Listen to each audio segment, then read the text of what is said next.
L'un des sujets qui m'est très cher, c'est celui de l'autorité. Et vous allez m'entendre beaucoup parler de cette autorité intérieure. Je pense que la raison est parce que j'ai beaucoup vécu dans l'extrême, par rapport à ce sujet de l'autorité. Je suis née dans un pays où au moment de la naissance, le pays était sous dictature. Et ça a été le cas jusqu'à mes 8 ans, 7-8 ans. Vous savez très bien qu'entre 0 et 7 ans, il y a cette période dans le développement du cerveau de l'enfant et où le sous-conscient se construit. Et le sous-conscient, c'est cette immense base de données, c'est 90% de la source de nos décisions vient de là. Et le sous-conscient comprend et absorbe toutes les informations de notre environnement, les émotions, les connaissances. Et toutes ces émotions donc, sont stockées et vont représenter longtemps la fondation de notre développement, de nos conditionnements et de nos décisions. Jusqu'à ce qu'on va commencer à mettre de la lumière et de l'ordre dans cette première partie de notre vie. Donc faire un peu le ménage dans ce qui a été absorbé et organisé par colonne, par ligne, comme une belle base de données en Excel. Vous connaissez certainement l'image, vous avez certainement vu l'image de l'iceberg.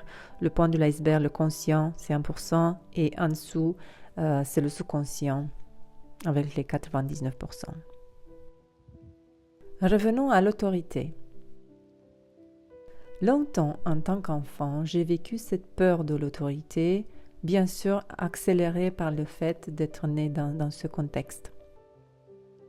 Et je sais un peu plus que d'autres, mais moins que d'autres, si on est tous dans une spirale, qu'est-ce que c'est la peur de l'autorité, la peur de s'exprimer, la peur d'exprimer son unicité, sa façon d'être, et donc de s'effacer pour entrer dans un moule, pour ne pas faire de vagues, ne pas prendre de position, ne pas se faire remarquer. Et le discernement naît quand on sait qu'un certain comportement nous sert ou nous dessert. Alors, penser pour soi et oser exprimer sa vérité, ça a été une provocation.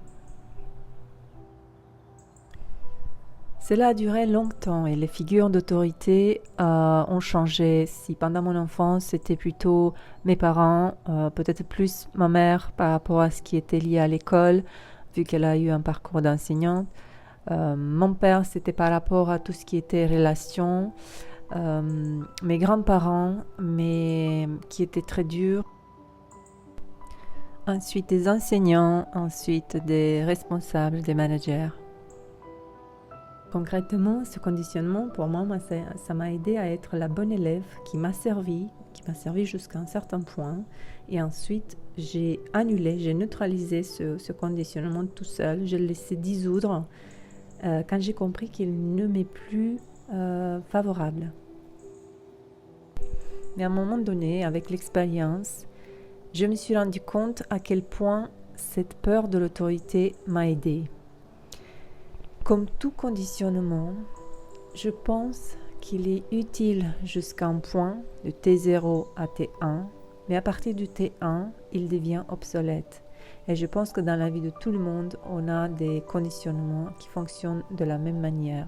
Parce que dans la vie, tout a besoin du nouveau, du refresh. Comme si la vie appuie sur un bouton, le bouton refresh, et si le système est trop chargé, s'il y a trop d'informations, trop de fenêtres ouvertes, trop d'événements, cette page va rester bloquée jusqu'à ce qu'elle va charger de nouveau. Elle va prendre beaucoup plus de temps pour qu'elle se charge de nouveau avec les mises à jour. Mais la vie va faire un continu, un refresh parce qu'on est poussé à vivre plus d'expériences et donc à laisser ce qu'il y a derrière pour le renouveau, pour vivre autre chose. Et peut-être c'est parce que j'étais dans cet extrême de la peur d'autorité. Aujourd'hui, je savoure encore plus cette forme de liberté que j'ai acquise à travers mes expériences, mon vécu. Et l'autorité pour moi aujourd'hui, ce sont des personnes qui m'inspirent, beaucoup à court terme.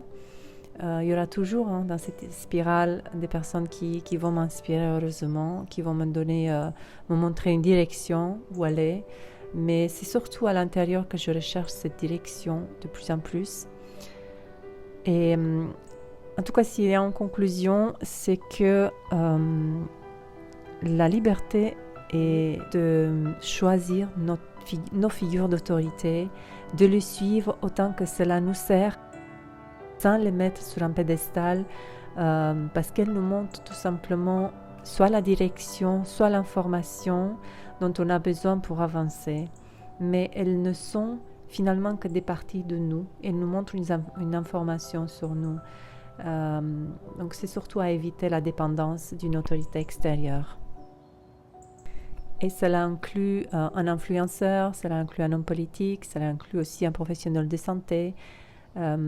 Tout ce qui pour nous est à l'extérieur, qui nous inspire et qu'on a tendance à suivre trop longtemps. Parce que je pense que le but final, encore une fois, c'est arriver à nous-mêmes et à suivre notre autorité intérieure. Et les autres, tout ce qui est à l'extérieur, ce n'est que de l'information pour nous donner le pouvoir sur nous. Prenez soin de vous et de votre santé. À bientôt.